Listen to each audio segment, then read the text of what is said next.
अंडापाव तर सगळेच खातात, पण असा झणझणीत ठेचा अंडापाव खाल्लाय का?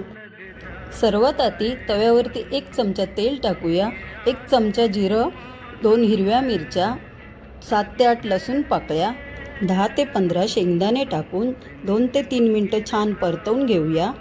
हे सर्व मिश्रण थंड करून खलबत्त्यामध्ये जाडसर कुटून घ्या. इथे 1 कांदा, 1 टॅमॅटो, थोडीशी कोथिंबीर बारीक चिरून घेतले. त्याच्यामध्ये थोडंसं मीठ, थोडी हळद घालून सर्व मिक्स करून घेऊया. इथे 2 अंडी फोडूया, त्याच्यावरती काळी मिरी पावडर टाकूया आणि हे मिश्रण छान फेटून घेऊया.